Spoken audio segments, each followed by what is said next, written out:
Welcome to Audible Interlude, a G.I. Joe podcast. I'm your host, Dave West, codename Phantom Troublemaker. And I am your co-host, Noel Wood, codename Crapshoot. And I'm your Cobra intern that just put another dime in the jukebox, baby, because I love rock and roll to pieces. Oh, no. Oh, Too soon. Too soon. Too soon. Too soon. We'll talk about that in a minute. But first, real quick, we got to get some business out of the way. Noel, how dare you, sir, have the audacity to throw a double question mark at me after 4 years of timely notes and links. I get to work this morning, get checked in, do all my stuff, open up the messages, and Noel has sent me a double question mark. So here's the thing. This is a new update with Android's text speech, because I used to have to say, did you ever, because I was sitting in my car at the exit trying to get to work at the time, did you ever send out show notes for tonight, ? And that used to do that. But now it determines your inflection. Oh, it knows it's a question mark on there. So then when I say question mark, it adds a second one. And as soon as I said it, I was like, wow, that sounds rude. Because I've got 2 question marks there. No, and that's what I figured, because I in general, you can tell which of your friends uses voice to text or when they're using it, because I don't hang out with dumb people. But sometimes messages come through that look like they're from a dum-dum, and you're like, okay, they're using voice to text here. I can tell. I figured not that this was dumb. This just seemed irritable. But no, I figured there was a good explanation behind that, because you're usually very meticulous with your punctuation and everything else with your messages. I try. Wow. It's a personal point of pride for me. Well, you blew it this time, Junior. You can follow us on Instagram at Audible Interlude Podcast, and wherever you are listening to the audio version of this episode, follow us there. Give us a comment or two and give us a 5-star review. Tell your friends about Audible Interlude. You're watching us live on the Needless Things YouTube channel if you're hanging out with us on Monday night. Our next live stream is going to be on December the 2nd. So be sure and check in there. And what that means is next week we have finished up. Praise the Lord. We have finished Operation Dragonfire. I have never been so happy to not have to see Deke in my life. So what that means is next week we are back to our regularly scheduled programming, rank and file card, potentially an Instruments of Destruction. I'm actually going to try and figure out a Black Friday theme to go along with next week's episode, but it will be all of the regular segments back again. So that will be a lot of fun. If it were a live stream, I'd say we just all dress up like Snake Eyes for our Black Friday. And not say anything for an hour. Well, that's just about going to be this episode, because there is just not that much to cover. But I think knowing us, I'm confident we can take up an hour of time, especially with people hanging out in the chat. We've got Patrick Sargent, who got to meet Joshua Williamson last Thursday. We are hoping to talk to him soon. Skybound Communications have been, they're busy. They're busy people, but we're working on it. Wreckship 85 is here. Mini Pete, JJ Shoulder Height, and Yorktown Joe, Toy Reclaimer, all hanging out tonight. We're going to have as much fun as we can with as little news as possible, because there's just not that much. Some of the great news. All right, here we go. Needless Things YouTube channel. Already mentioned it. The Creators Series is in full swing. Last night, I posted my interview with Bill Murphy from Fresh Monkey Fiction and Sean Rourke from the Vampire's Castle, who is basically the mind behind Operation Monster Force. We had a fantastic conversation. I am looking for new people to talk to on the Creators Series. So if you create or you have ideas about who I should talk to, shoot us a message at Audible Interlude Podcast on Instagram. Reviews for Glinda, Night Force Ripcord, and Night Force Crazy Legs go up on this channel this week. There's lots of stuff going on, and I am pleased to announce officially, actually, this is the first official announcement, really, the return of the Needless Things podcast. The Creators Series will be part of that. There will be audio versions of those episodes with intros. Well, since I stopped doing the podcast in 2022, the most frequent thing I get is, "Hey, I really miss hearing your intros," and like just random stuff that's going on. That will be returning. So I will be posting the Creators Series episodes that have already been up on YouTube as audio versions with intros. And last night, we got the gang back together and recorded a review of the first season of Penguin. And that will be episode 401 of the Needless Things podcast. And it's available.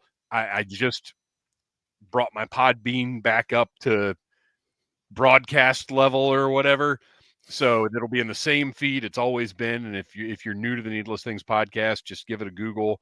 Check out the Podbean page, but it's available Spotify, wherever you listen to Audible Interlude, you'll be able to listen to Needless Things.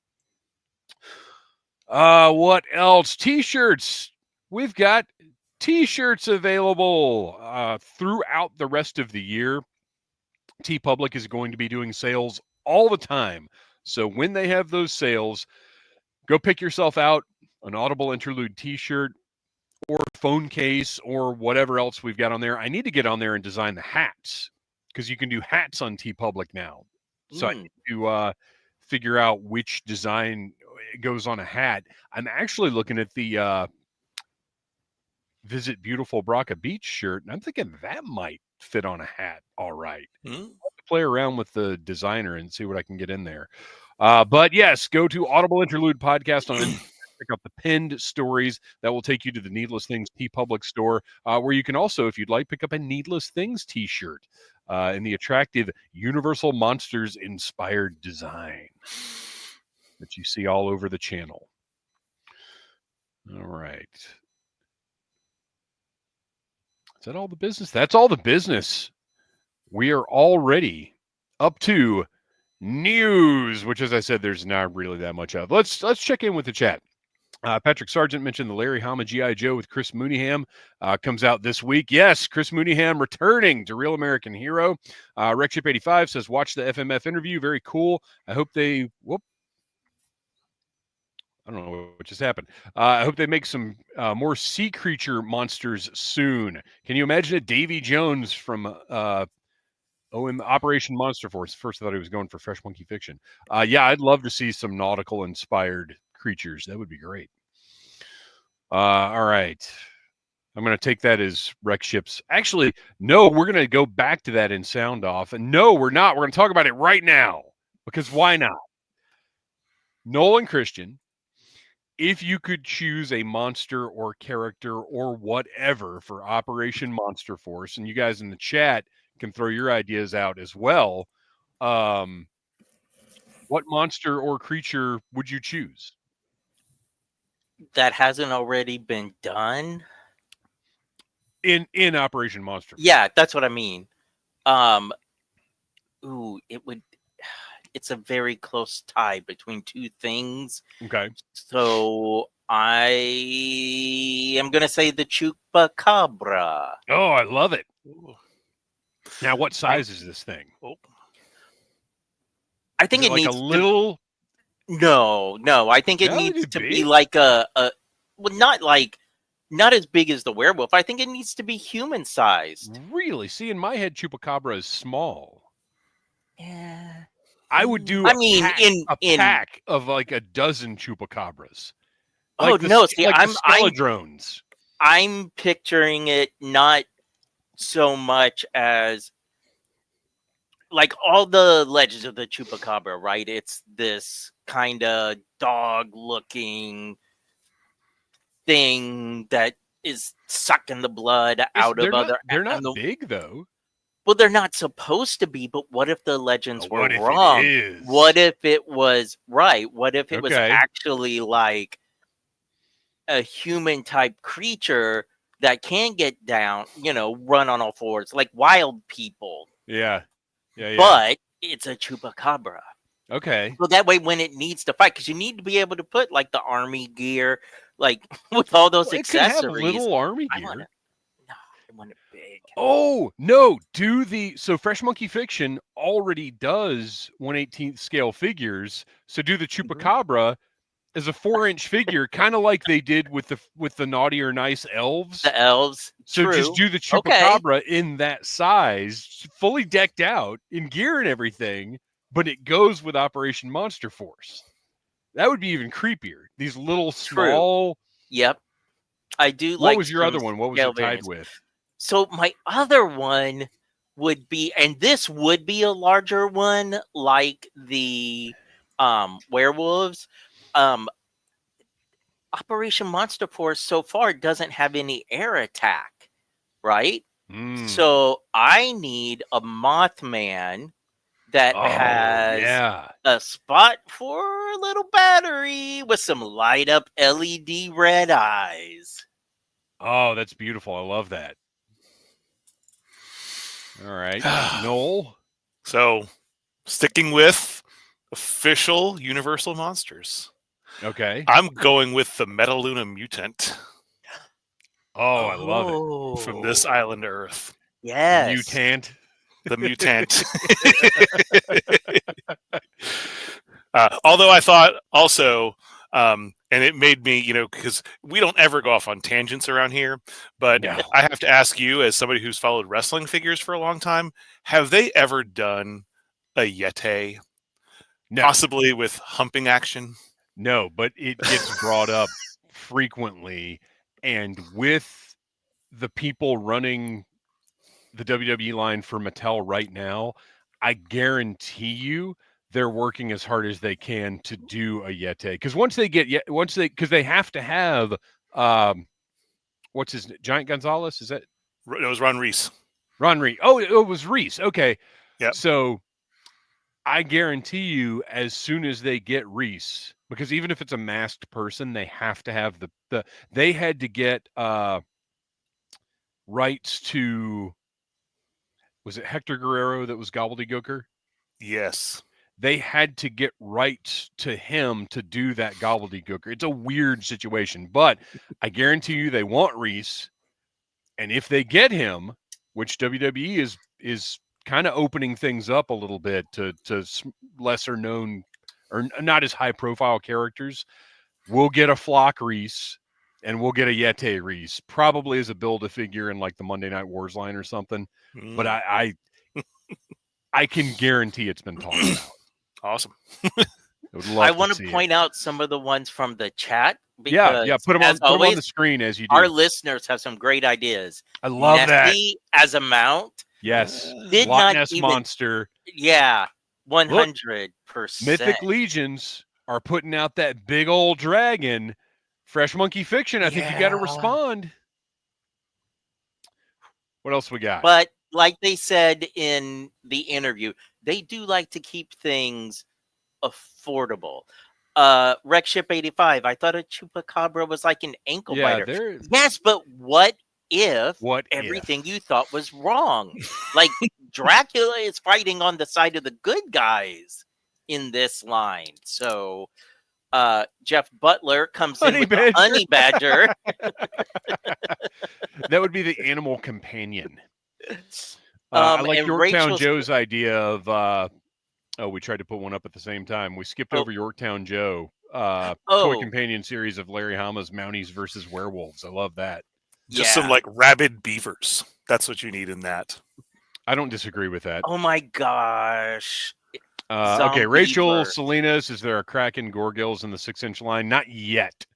And I emphasize yet because I feel like that's inevitable. Okay, so Jeff Butler has hit on what I was going to go with, which granted he's saying Mantar, which is a WWF reference. Look at his thighs. They're massive. But I had two I was torn between, but Operation Monster Force is tending more towards cryptozoology and less towards mythology.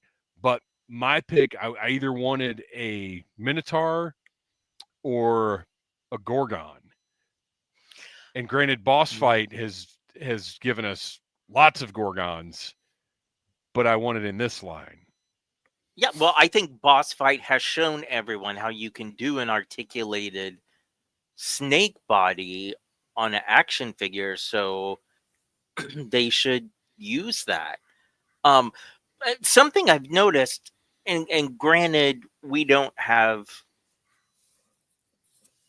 like all of the story for like season 2 and season 3 yet, but right now, like the Forgotten King is the villain. Right. So if they've been sticking with more of the traditional monsters and cryptids for the good guys, why wouldn't a pharaoh have some, like, you could put the more mythological creatures on the side of the villains and take my money. Yeah, I like that. I like that a lot. Will R says Jersey Devil, which also another one I would like to see is Goatman. Goatman was one that freaked me out as a kid, which is weird because he's like a C-lister in the cryptids. But when we would drive, when I was young and we would drive to North Carolina, sometimes if it was later, we'd take back roads and avoid the highways. So if you know the story of Goatman, he would be in like back roads, jump out of the trees onto the cars and like attack the cars. So I remember being in the big GMC van that we had and like curled up in the back seat, terrified that Goatman was going to jump on the van while we were driving to North Carolina. Still a little Bat Boy in there while you're at it too, from the Weekly World Well, News. we're already getting Bat Boy. Oh? Or an homage to Bat Boy. Yeah, Halloween Boy. Yeah. Yeah. But with the Jersey Devil, I love that idea. However, what we do in Shadows has now painted an image of the Jersey Devil in my head that I think no toy company will ever be able to touch. And I highly recommend that episode. Yeah, I need to check that show out. I've heard that it's actually, I didn't care for the movie, but I've heard the show is great. So yeah, I need to check it out. All right, well, that was a nice little diversion that took up a little bit of time, and now we can move on. So last week we did a live stream where we reviewed issue 1 of G.I. Joe from the Energon universe. You can check that out here on the Needless Things YouTube channel, or the audio version is available wherever you get your podcasts. But the last 2 pages were not available until literally like 30 seconds after we stopped the episode, although we couldn't have discussed them that night anyway, so it didn't matter. But now we're going to discuss the last couple of pages of G.I. Joe #1 by Joshua Williamson and Tom Riley. And really, we'll just get right to the point. What? Yeah. Okay. I think before you showed that, there was the G.I. Joe equivalent of I retire tomorrow. Rock and Roll saying, "Don't worry, Duke, I've been shot before." Yeah. Woo! Did not think this is what we were. No, I didn't think he was going to get obliterated. No. However, and after like such great characterization in the the lead up to this. Yeah. So here's a weird thought that I had. That remember when we first met Nemesis Immortal? What he looked like? He looked like Rock and Roll. Mm-hmm. Is there any possibility that Rock and Roll is Nemesis Immortal? Why would they make those characters look so similar? Well, I'm trying to think of how timelines would line up. Right. Because Rock and Roll was, I mean, right at the gate, was it issue 1 or 2 of Duke? Mm-hmm. So, you figure concurrently he's also hanging around with Cobra Commander at a similar time. So yeah, I don't know. I mean, it's an interesting theory that I hadn't thought of. It seems nutty to me that they just killed Rock and Roll. And yeah, I get it. You want to set the stakes. You want to show that these lasers are a threat, even more so than bullets. But also, like I said, they're just. We questioned why Nemesis Immortal looked like that, and why Cobra Commander was calling him Grunt, which seemed like sort of a military name. I don't know. It's. I think there are possibilities there, but maybe not. Mm-hmm. Well, we definitely, this pulled the rug out from underneath of us, and I think issue 2 is gonna open the secret trapdoor underneath our feet. Like it's going to be another surprise. Like I can't even guess. Where they're going. Yeah, even with the I preview loved your pages that they Super released. Joe idea that we talked about. I would just be gobsmacked if they went that route this early, but Oh, the Robo Joe? yeah. Yeah. I'd love it. Well, and it was actually we had a couple of people from Audible Army who sent us messages with pictures of Rock and Roll in the Star Brigade suit, saying, Now- "Oh, are we going to get Yeah. Robo Rock and Roll?" JJ, we actually talked about that after we read these redacted pages. JJ said maybe he comes back as Snake Eyes because we haven't seen Snake Eyes yet. Well, Will R suggested he shall return as Retro Rock and Roll. Yes. They just blasted his tattoos off. That's all this actually was. That's right. But at the end of the day, issue number 1, absolutely amazing. Thoroughly enjoyed every second of it. Cannot wait for issue number 2. Cannot wait to see what else is coming in the Energon universe. I need to get caught up on Void Rivals. I need to get caught up on Transformers. I'm all in on all of this. It's just great stuff. But I like the fact that you can still follow this without having to follow those other books too. Yeah. Like I'm sure they'll enhance it, but I At don't some want crossovers. point, yeah, I don't want crossovers where I'm going to have to go, read multiple books every month just to follow one story. Yeah, I don't mind them doing oh my gosh, that's the most pathetic thing I've ever seen in my life. Patrick Sargent said, better than that whack Tyson fight on Friday. I did not watch the whole 8.5 hours of boxing or whatever. I'm not a boxing fan. I'm just not. But I did watch the Jake Paul, Mike Tyson fiasco, and it's just the dumbest thing. The guy from Billy Madison should have stood up after it was over and said, "We are all dumber for having seen that."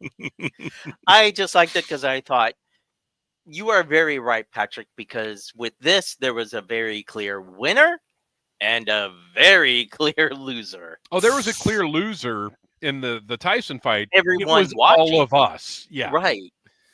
All right. So moving on, we're going to talk about the Dragonfly a little bit. Mine is sitting right here behind me. Kristian, you have had the opportunity to open yours. Well, yeah, actually, why not? I'm not using my keyboard. Let's bring this thing over here and try not to cause any massive destruction. Oh, geez. And I already worry for There's mine. everyone who ordered the Rattler because that's got this my thing address. is I don't wanna huge. reveal that. I can't imagine. Yeah. It's a work of art. It's incredible. But there are a couple of things. Oh wait, why not light it up? I have no idea where I would put that thing. That's the thing, is when I saw the pictures as people holding it, I'm like, I thought I was not going to have room for it before, and now I doubly think that. So there are a couple things to talk about with it. First of all, the hinged sides on the cockpit. Kristian, have you tried to operate those at all? I have not actually. So Don't. the night that I got it, I got a warning that some people were having issues with the hatch. One of our So- people's, the back one broke off entirely when he tried to open it. Yeah, so I have not even taken the stickers off yet. So yeah, mine, and fortunately you really can't see it, but the back where the little hinge is, when I tried to open it, fortunately mine just popped off, nothing broke, but there is a noticeable little stress mark, white stress mark, that, like, if you look you can see it, but it's not enough for me to be concerned about. These were poorly executed and unnecessary. You can't I do have anything not with it. even put batteries in mine yet. I have read, because one of the big questions I got on the review, which thank you to everybody who's watched the review or left a comment or whatever, because it's doing very well here on the Needless Things YouTube channel. As is, I'm going to have to, okay, we'll finish this up. I've got to go grab something else. One of the biggest questions I've gotten is, can you take it back apart? And when I assembled mine, it felt like it was done. Mm-hmm. But somebody on his tank, because there's this button back here, there is a seemingly functionless panel right here. And somebody on his tank said that if you press hard enough, it lets you pop the tail off. Well, when I got home today, I started pressing, and I can't press that thing hard enough to get it to do anything. So I'm not messing with it. Dear listeners, but there is a panel there. Yeah, but as with most expensive things that you have to put together, you should assume it is not coming back apart, because every single time you take it apart and put it back together. Get your Dragonfly back and give that panel a little tappy tap. It feels. Oh, make my cat jealous. Reach underneath and give it a little rub. You see what I'm talking? Like that is something. Oh, mine's a girl. What? I think mine's a male helicopter. No. Mine does not feel like it really pushes in at all. Yeah, mine it has no give whatsoever, but it is a loose piece of something. But yeah, it's not doing anything. Let me ask you this. The Dragonfly sticker that goes on the base is too big. Have you put yours on? Knowing that I could not display mine with the base, I have not even unwrapped the base yet. Like, my Dragonfly sits on the top of one of my shelf units. If you go back and look at the offering on Hasbro Pulse, the Dragonfly sticker on the base is like 2/3 the size of the one that actually came with it, and the diameter is just that much too big to fit properly on the base. It's really infuriating, but I went ahead and put it on anyway because it looks really cool. I like to customize, and I love the stickers for everyone that wants to, but and Lord knows these were a cheap or inexpensive add-on, but man, I love the monster ones. I want to put them on so bad. Bless anybody. I'm waiting to see pictures of somebody that actually uses them. Lenny said he's doing it. He hasn't put pictures up yet. I sent him a message saying, please share pictures, because I can't quite figure out how they're supposed to go on. And I'm not putting any stickers on because as we pointed out when we were talking about this thing early on, the stickers would just go over the rivets, and that's not going to look good. So Tom Henry just said you all need to put on the teeth. Well, that's what I was considering, because I do like that on my Tiger Force. Oh yeah, Tiger Fly.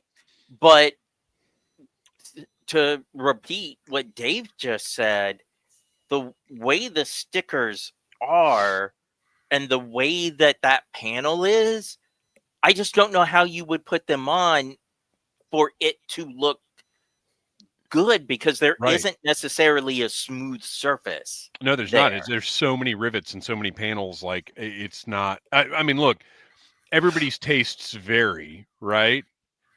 But so Rex Ship put the zombie monster stickers on his. Well, awesome. I'm going to assume you have pictures up on Instagram, so we'll Picture go check didn't those happen. out. But for me personally, I can't just put stickers on and have them looking like that.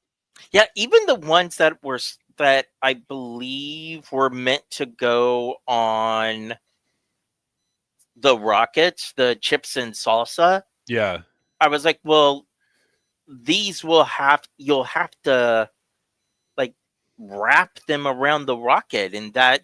Well, and that's the thing, is the tampos on this look so good. It looks so clean and professional as it is. I don't want to put any stickers on it.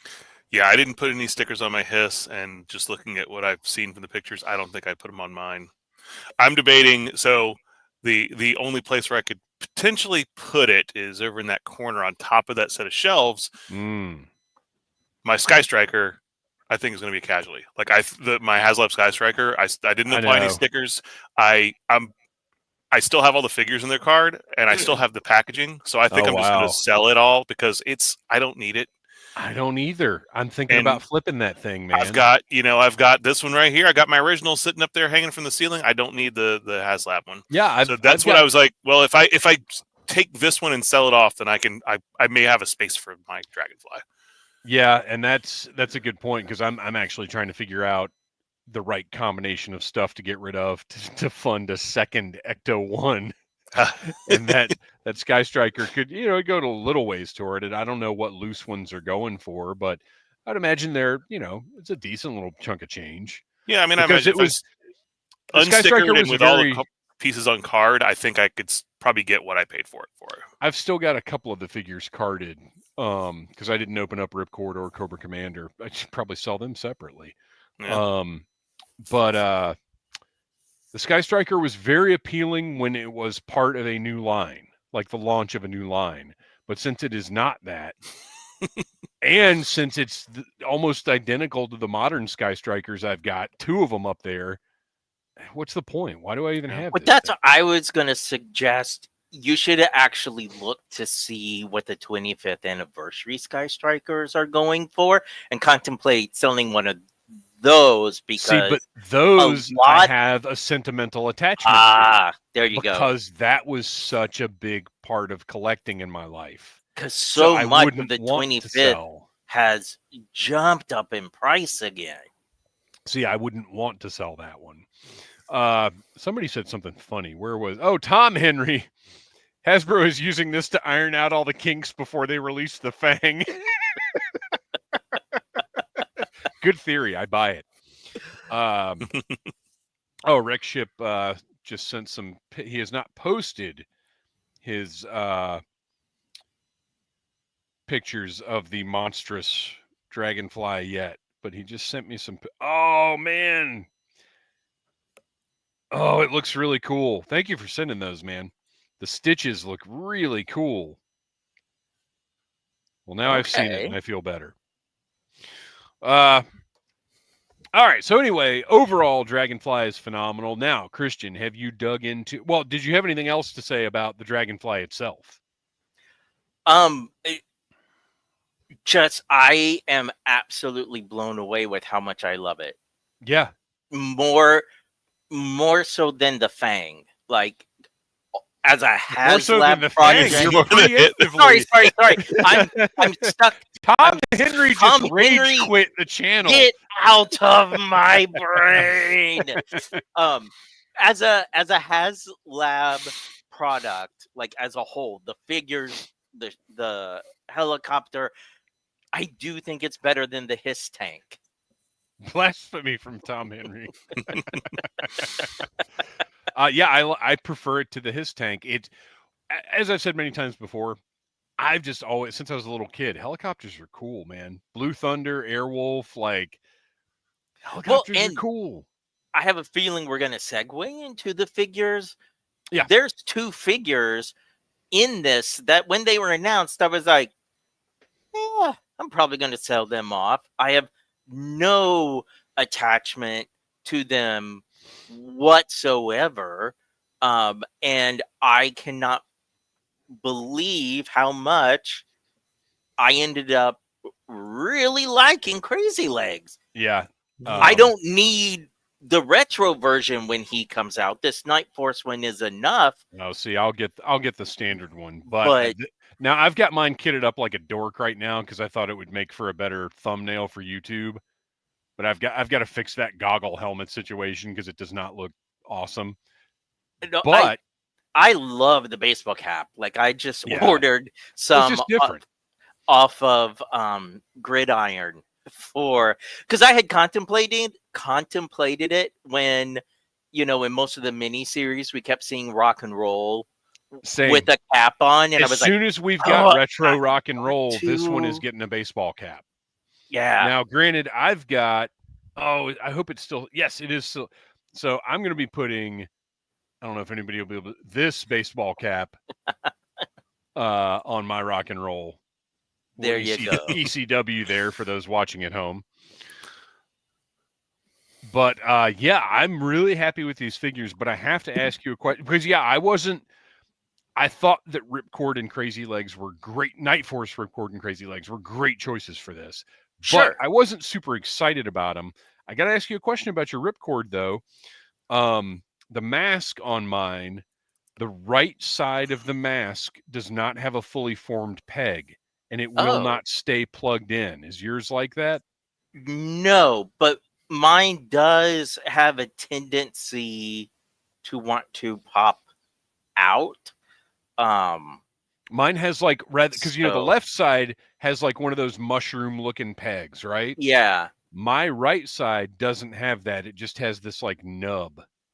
I do think they should have included at least one parachute now. Right? So somebody tell us in the comments, is this the backpack that came with the generic paratrooper? I'm guessing it is, but I don't know. It must have, because you're supposed to be able to open that one, though. When I started to stress mark, so I was like, dude, terrible. I know it's empty, so I don't need to.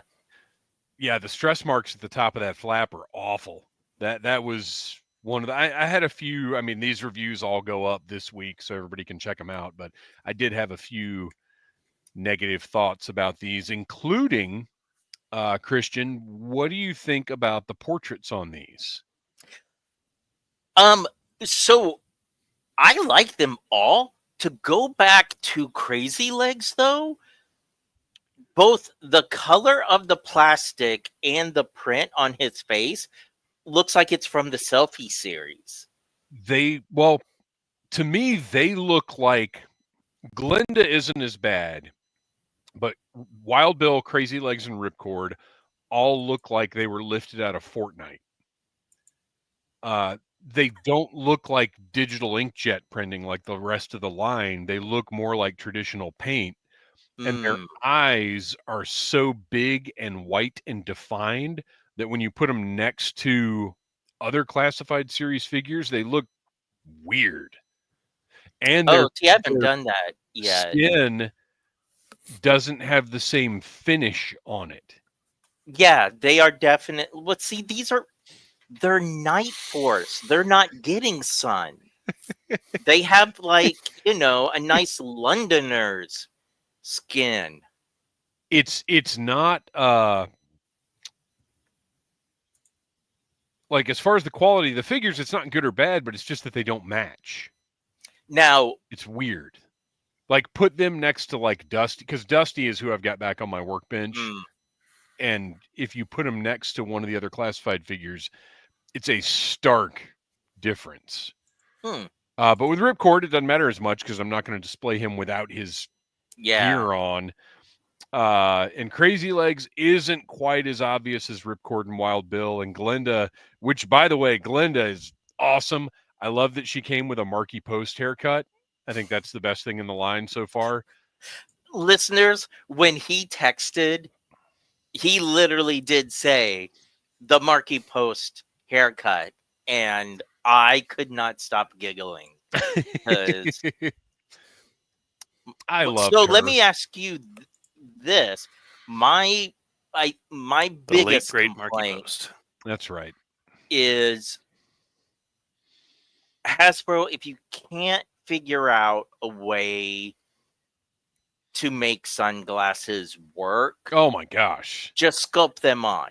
Like my Wild Bill, but they did make them work.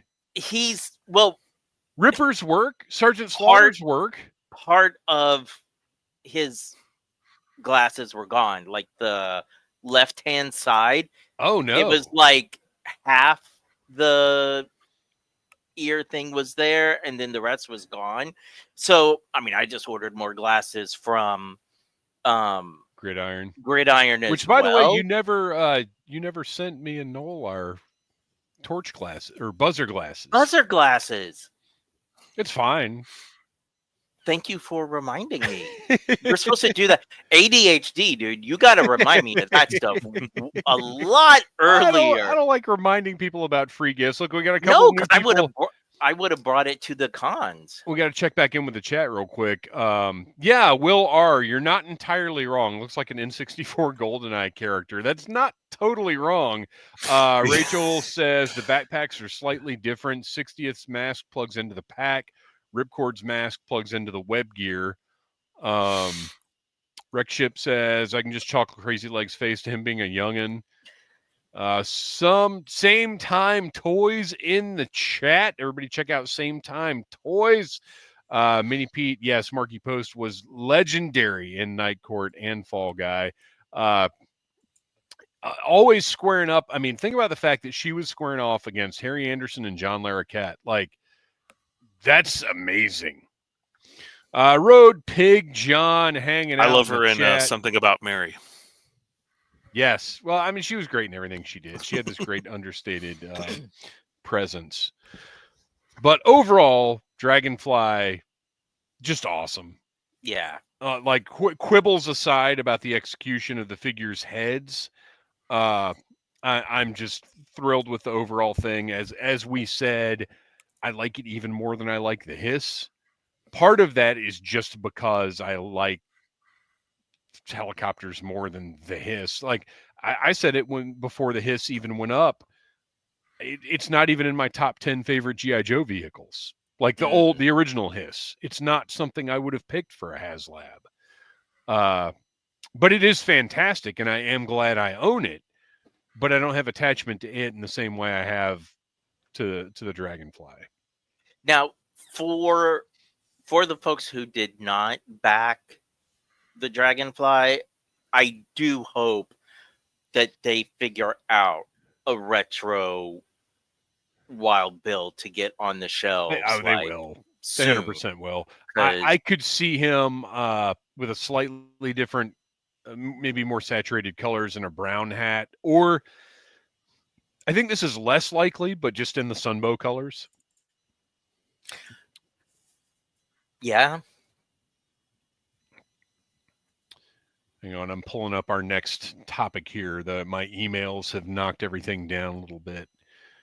Or did I not? Oh, I guess I didn't keep that open.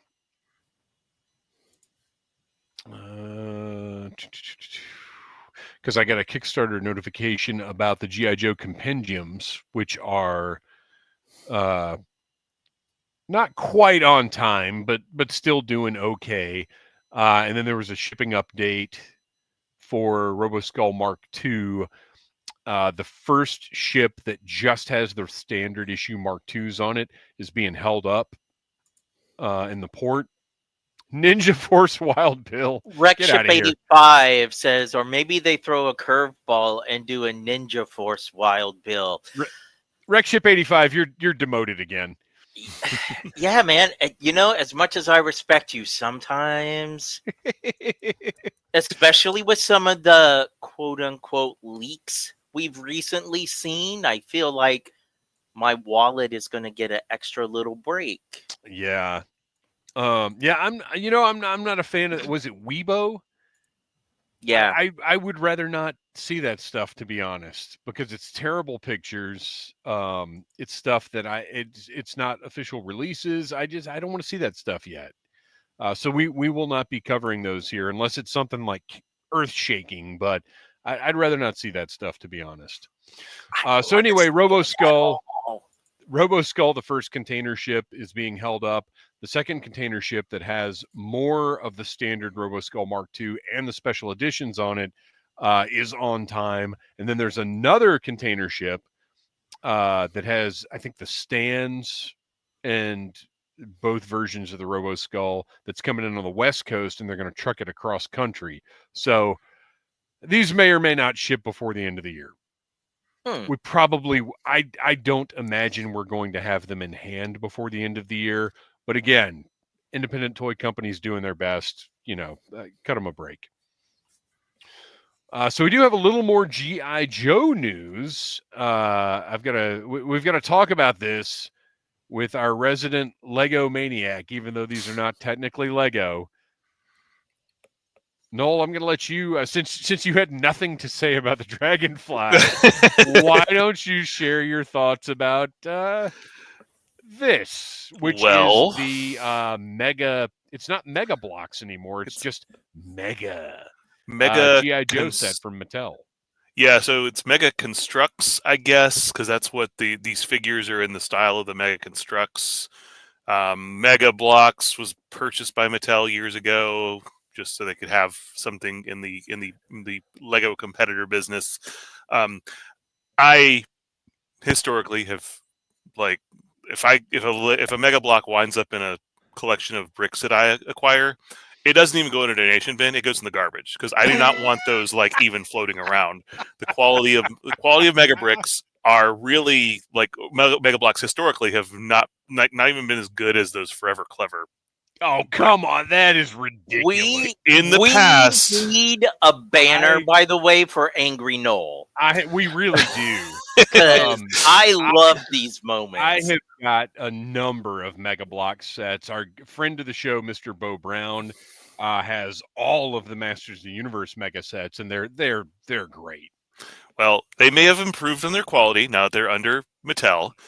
I can't speak for them because, again, I try to keep them out of my house as much as possible.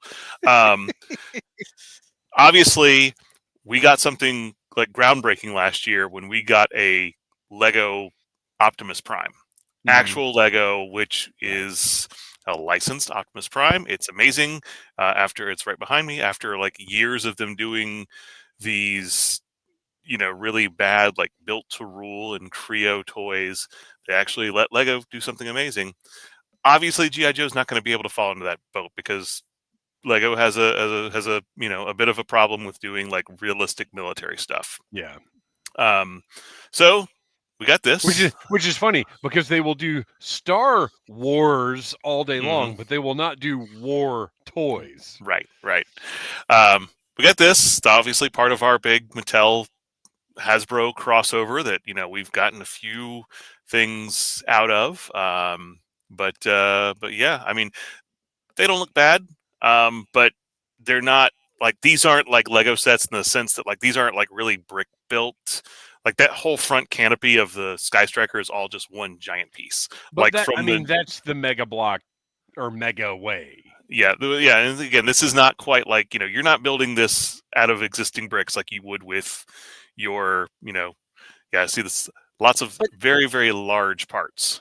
But the figures are,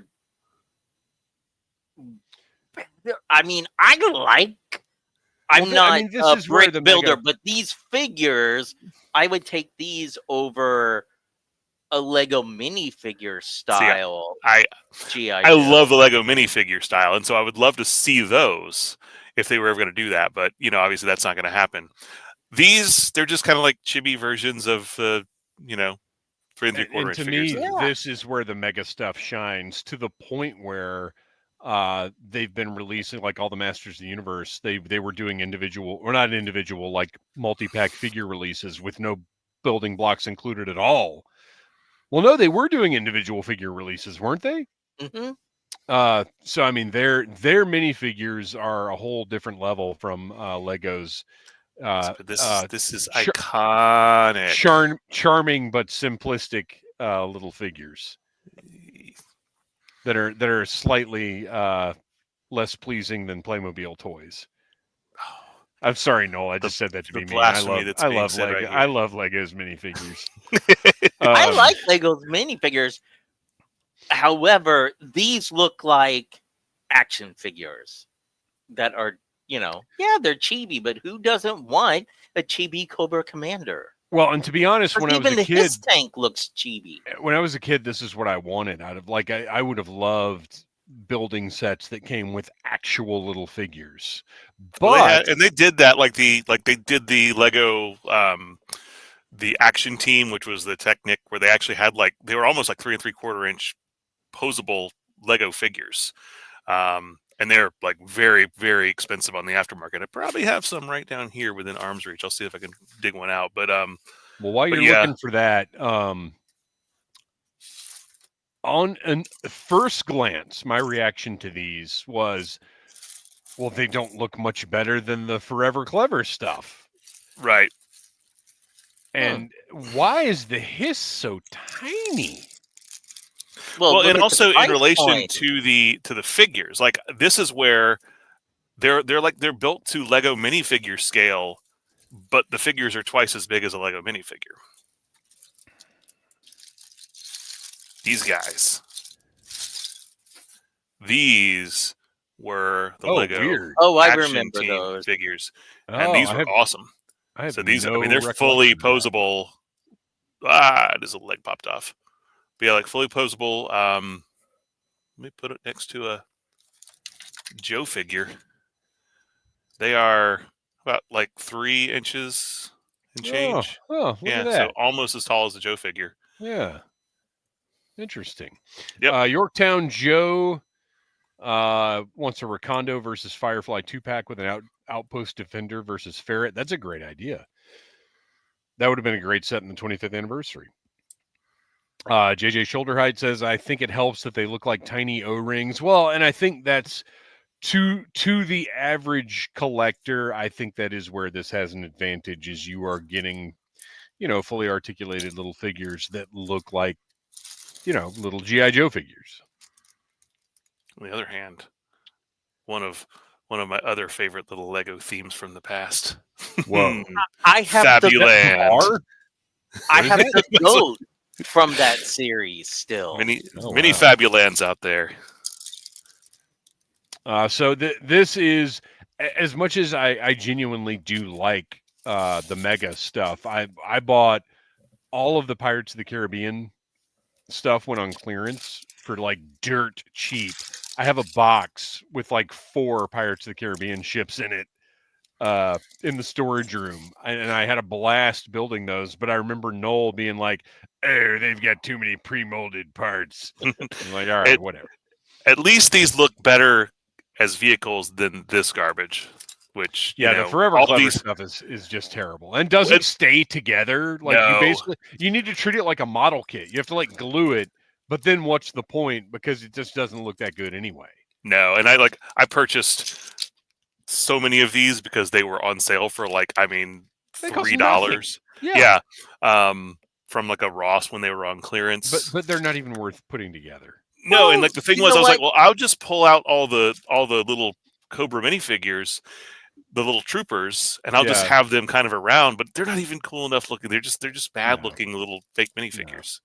Next year, just give them out to the kids that are trick or treating. No, they'll choke on them. Again, Just next year, give them out to the kids for trick-or-treating. Stop it. Uh, That's right. Same time, Toys says, hit that like button, everyone. Everyone give this show a like. And look at this. We have almost made it to an hour, and we're not even done because guess what? We have a couple more segments left. But next up, the most important segment of the entire show, the one that everybody waits for, the one that you need to be following Audible Interlude Podcast on Instagram, and that is Sound Off, where the Running out of Audible time. Army tells us what they want us to talk about.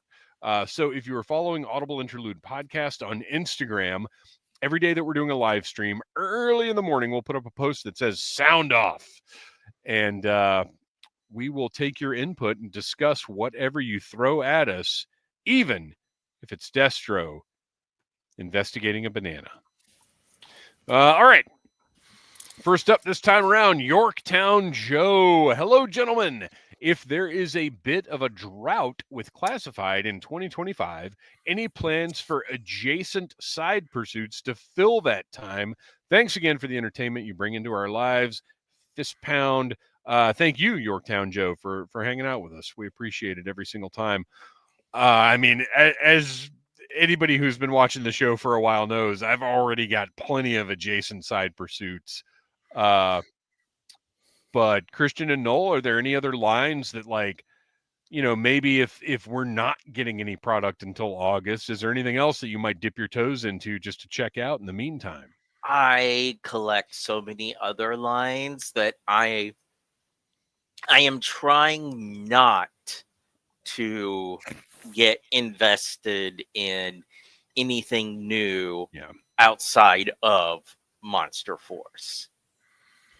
Well, and I feel like already for next year, even if the Joe stuff is delayed, there's so much other stuff that I've already pre-ordered from, you know, Super 7, Fresh Monkey Fiction, like. Oh, that reminds me. Hang on, I'll be right back. Noel, you guys discuss this for a second. How about you, Noel? No, I would actually be thrilled if there was a drought in classified, because I'm already debating whether or not I need to continue collecting this line, because it takes up so much space, and I'm getting to the point now where I'm skipping more and considering selling off some of the ones that I haven't ever opened. I have done that with a few of them, like those classified. I actually like all the eels. I got rid of my extra ones because it's like, I was a little disappointed in those. But yeah, so I know I would be thrilled. It would give me more time to actually devote to what I currently have, because this room right now is a complete wreck. I haven't been doing anything with Lego in a couple years, and I just recently I mentioned a couple weeks ago that I just got back a lot of the stuff that I'd purchased from the lug bulk program that I'm in 2 years ago. And so getting all that stuff organized would actually, like, this would be great, because it would give me time and some space to just get everything back organized where it needs to be. Well, and the other thing to keep in mind is, the classified stuff might be delayed, but we're still getting a massive volume of it. So all that means is between August and December, we're, you know, rather than spending $1,200 throughout the year, we're going to be spending it in 4 months or 5 months or whatever. So, I mean, the one thing that I was positive I was going to get into that I didn't, when Mondo announced they were doing 6-inch Real Ghostbusters, there was no doubt in my mind I would get those. But then to find out a 2-pack is $200, that's preposterous. Yeah, Mondo's. All the pictures I see of the Mondo stuff looks good. I know when the He-Man line came out, there were a lot of QC issues. Now, I don't hear that about them as much anymore. But their pricing, I still think, is just... See, I feel like I got Scare Glow. I got the first Scare Glow they did, the 12-inch one, and I think it's fantastic. I haven't bought anything else because I just can't get into that, but I wanted that Scare Glow. But again, friend of the show, Mr. Bo Brown, all he collects is Masters of the Universe. So he has bought all of the Mondo large-scale releases, and just absolutely loves them. And I think that price point is reasonable. But $200 for two 6-inch figures or two 1/12 scale figures is just ridiculous to me. Now, speaking of ridiculous, the reason I had to get up last week, right here on the Needless Things YouTube channel, I reviewed Super 7's Super Cyborg Batman 1989 Batmobile, which I love. Yes, it is expensive, but I love it for what it is. I have not gotten so much negative reaction on a review. People hate Super 7. People hate that this costs what it costs, and they are just being silly in the comments. Just bizarre, like dissociated butthurt. Nobody's forcing anybody to buy this stuff. Like, I don't understand the outrage. Yeah, you can critique something without being a hater, and pretty much if I see someone like, it's a red flag. You can tell when it's a Super 7 hater because they have talking points. Yeah. Real quickly, I just want to bring up for Yorktown Joe, because he said, Ben Helsing and Delta Red Nocturnal sold out while in my cart. I just recently got, was it an email? I don't know. I'm signed up for like all the mailing lists from the toy companies. And I do believe that Big Bad is getting more Declan Van Helsings, because I got a thing just the other day saying, hey, it's up for pre-order again. So real quick, just to wrap up about that Batmobile, and this just shows how messed up society is right now. This currently has 6,934 views, and it's been up for less than a week. It is the fastest. I've never gotten that many views in that short a time. And it's people just, I guess, hate watching this. I don't know. Hate watch all you want, because the views of you. Give me that engagement, baby. I want to review everything Super 7 releases. But that is the formula with Super 7 reviews. The thing that gets me the most views is anything G.I. Joe. But anything Super 7 is guaranteed to get an inordinate number of reviews and an inordinate number of comments, because the haters, it's almost like a Super 7 hater sees a review go up and they go, and all the Super 7 haters are like, oh, it's time to leave a nasty comment. It's weird. It's like this bizarre cult that's obsessed with Brian Flynn, who's just does not care about these people at all. Yeah, Brian Flynn is an absolute sweetheart who loves toys as much as any of us do. Like, I just want to hang out with him all the time and talk. Yeah. Which hopefully I will be doing again soon. But anyway, yeah, I just wanted to bring that up because it is hilarious, some of these comments. All right. So yeah, in the as far as what Yorktown Joe was talking about, in the meantime, I'm trying not to add anything else in because I know I'm going to be spending that money later in the year. Next up, Tom Henry. Tom Henry, can we keep it a little more concise? The 2 panels of comment. However, I have to say every word of it worthwhile. So spoilers. So they kill off Rock and Roll and maybe Stalker in the first issue. Although during our review, I think we determined that we didn't feel like Stalker was dead. He was just out of action. And I know no one really does in comics, which I've always found kind of cheesy. I don't know. It kind of bums me out. Either of these guys come back and it's a no-risk stakes comic series, or they've killed off 2 of my favorites right from the jump. I guess we'll see how it plays out. And I get it. Stalker, I think it was pretty clear, is not dead and was not meant to be seen as dead. But Rock and Roll seems to have been straight up laser blasted. I mean, the Hama comics, and granted, this is not Larry Hama, but the Hama comics pretty much stuck to if you're dead, you're dead. Yeah.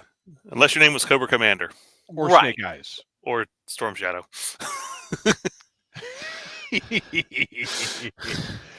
Oh no, Tom Henry, you keep throwing those words at us. We Listen, will we savor don't- every single one. He says, "I will endeavor to keep my commentary concise and brief, short as can be." We need a second Mandalorian Jedi, Tom. Yeah, where is Henry, Mandalorian so Jedi? please. Somebody call Mandalorian Jedi and find out what the heck is going on. I do think we got a message saying he was going to be dropping out for a little while, though.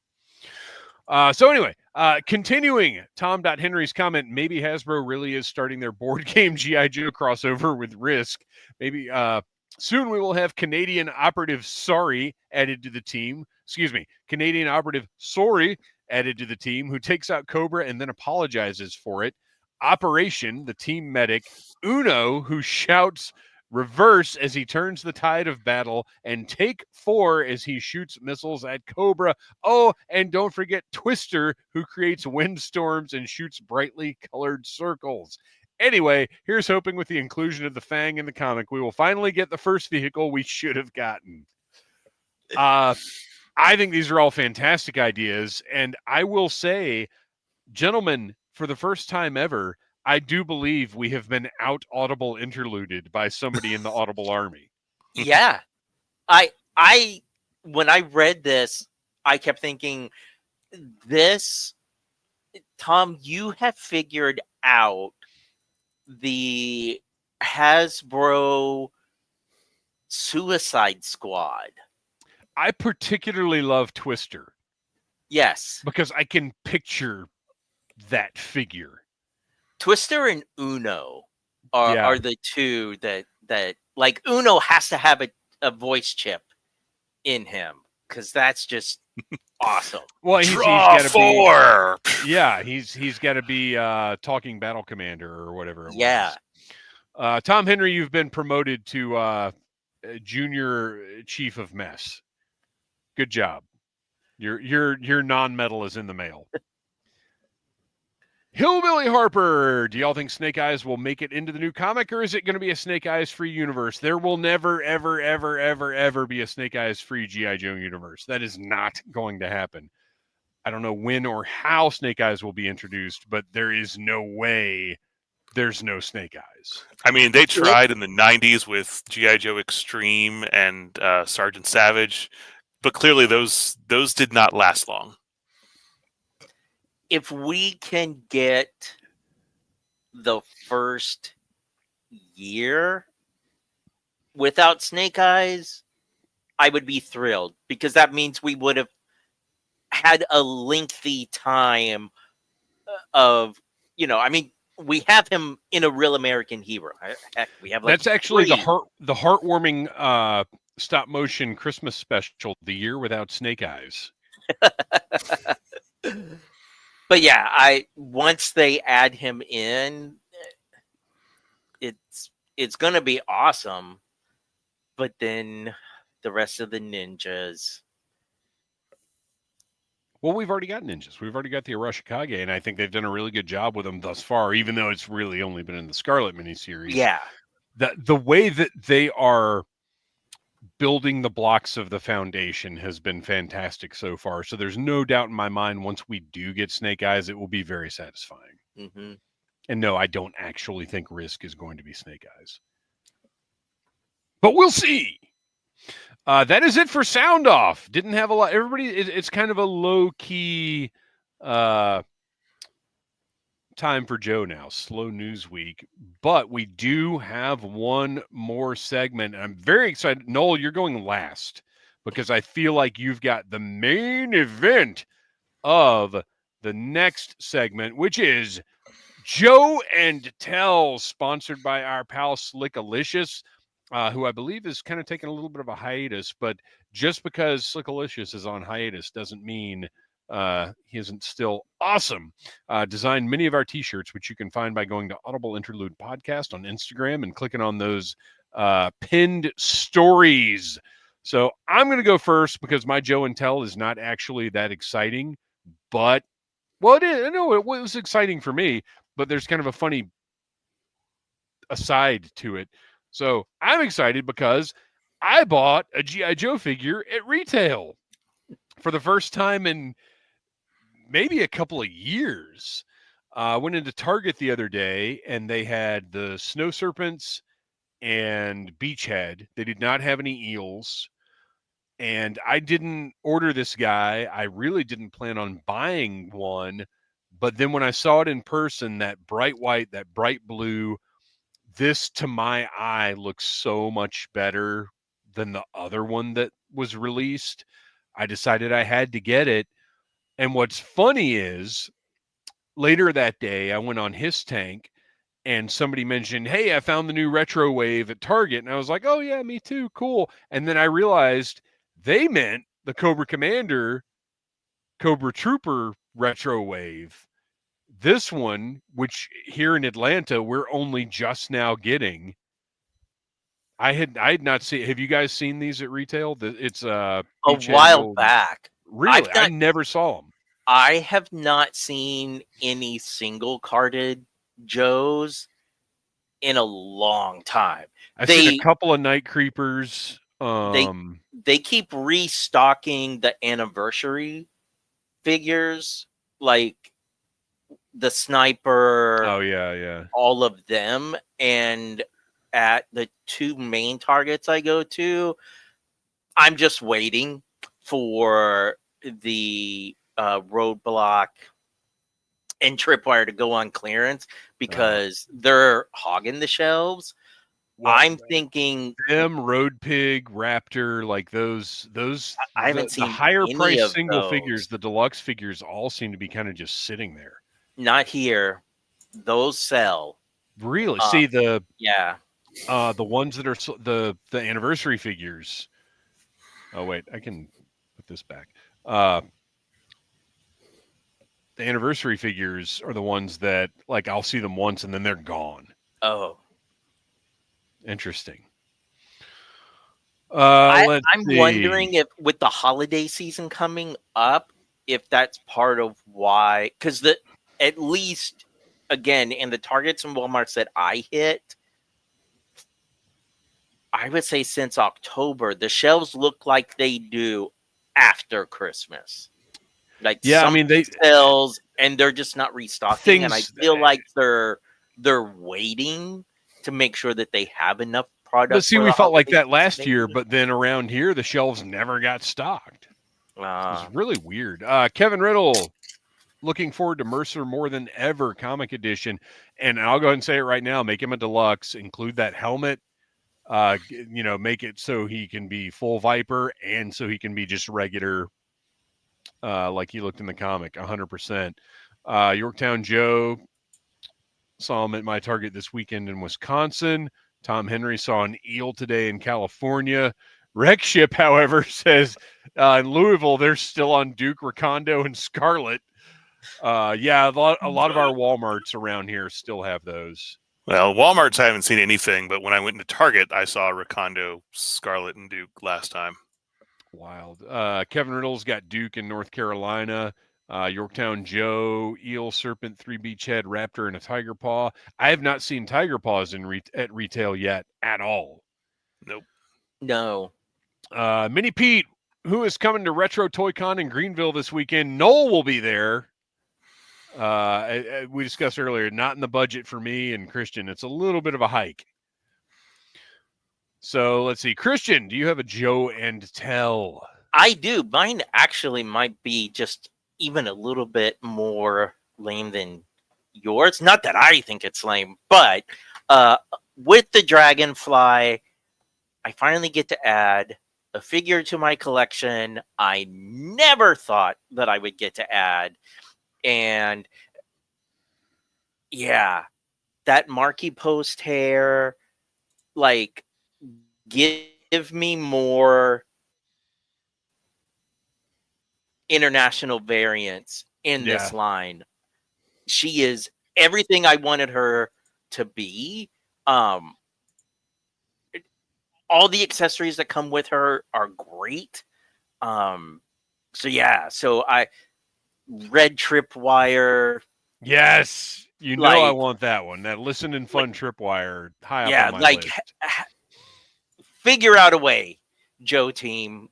Come on, Lenning, because yeah, I am so thrilled with her, and out of the whole set, she's the one that I can't stop, like, Yeah. constantly changing her look. And She's the standout, but between the different hair pieces and that web gear, though. I mean, the web gear makes her different enough from Scarlet. And I wish there had been an alternative for the glove, but I understand why there wasn't. All right, Noel. Let's go. I don't know. I think you might be overselling it. No, I'm excited about this concept and this thing. Mhm. Well, I like to stop into thrift stores, and we have a little one around the corner over in lovely Avondale Estates, Georgia. And there's it's called Second Life, and they like all the stuff goes to animal rescue. So clearly, that's a thing that I'm into.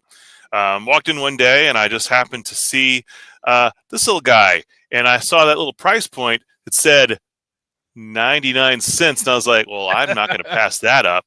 So this little like animal rescue little boat, it's a little fan boat, and as you can see, I got a little HISP tank driver on there. But I was like, man, what a great little dreadnought vehicle for customization. Yeah, absolutely. Now, So, have you tried it out? Does it float? It should, because it looks like it probably does. I have not tried it in water yet. But I would imagine it does. Like the bottom of it looks like it's pretty solid. Just little. They all there. float down there. Yes, and it has this little container up here in the front. Nice. So yeah. Whether or not I get around to actually painting it, and I'm not sure because it is that softer plastic. Because clearly this is like a smaller, like younger kid's toy. Yeah. So I don't know how well it's going to take paint. I may try just like some paint markers to see how they do, but I'd love to do it in like Swamp Fire style colors. Yeah, that'd be great. Couple shades of like lime green and maybe some purple accents. So anyway, yeah, I don't want you to think this was the greatest find of all time, but it'll be a work in progress. Man. I love, just like Kristian redoing that. What was it? The rat. The rat. Yep. Like, I love that kind of stuff. That's fun.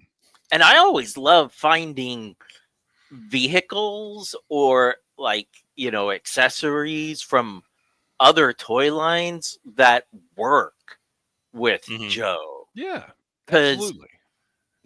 You may not have the money to buy a water moccasin or a whale, but finding a 99-cent small version of that, like.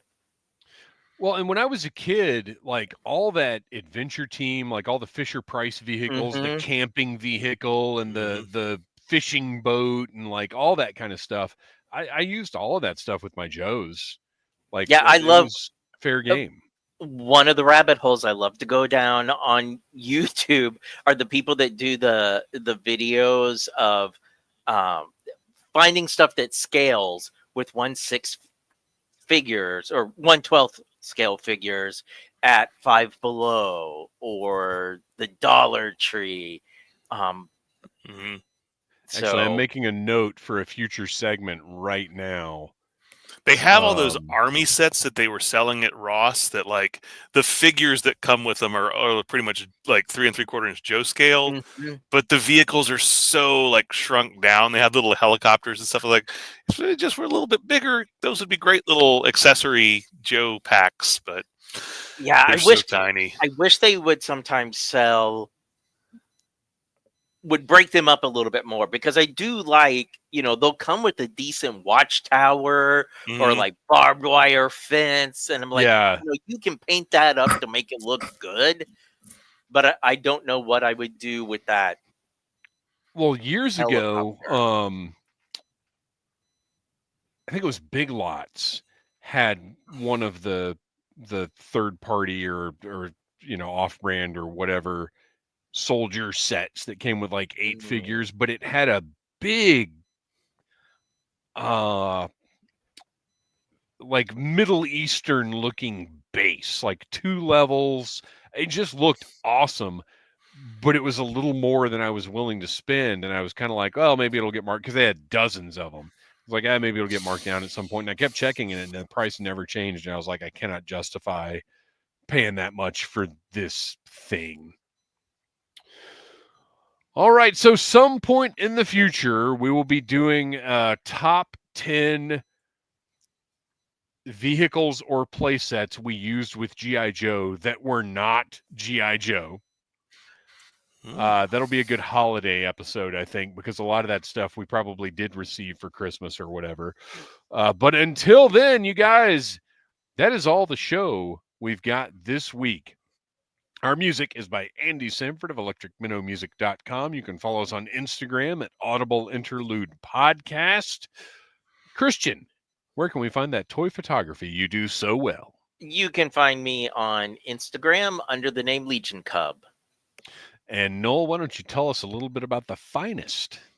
The Finest is an international G.I. Joe costuming club, and we raise money for a fantastic charity called Canines for Warriors. I saw, was it Mini Pete that asked about Greenville this weekend? Yes. So we will be there. I am probably not going to put as much effort into getting our booth set up like it normally does with all the bells and whistles, but we're going to have, at least we'll have a table there where we'll be giving out some cool swag. So come by if you are in town, donate some money. We'll be in costume, and we'll be, handing out some cool swag in exchange for some. Your photo with the one and only Noel. That's right. I haven't decided what costume I'm angry bringing. Noel face. Yeah, bring Noel some off-brand Legos. Yeah. Like, you want to give him, like, $10, $20 if you can swing it and be like, give me angry Noel. Yeah. Yeah, absolutely. You'll make me angry enough just by putting the S at the end of Lego. Legos. Here, give him a handful of Legos. I know the proper terminology is Lego bricks, because I interviewed a Lego master builder on an older episode of the Needless Things podcast, which you can still check out wherever you get your podcast. Our next live stream is December 2nd. Next week, again, we will be back with a traditional segments episode for the audio episode that you can also get wherever you get your podcast. And until then, yo, Joe.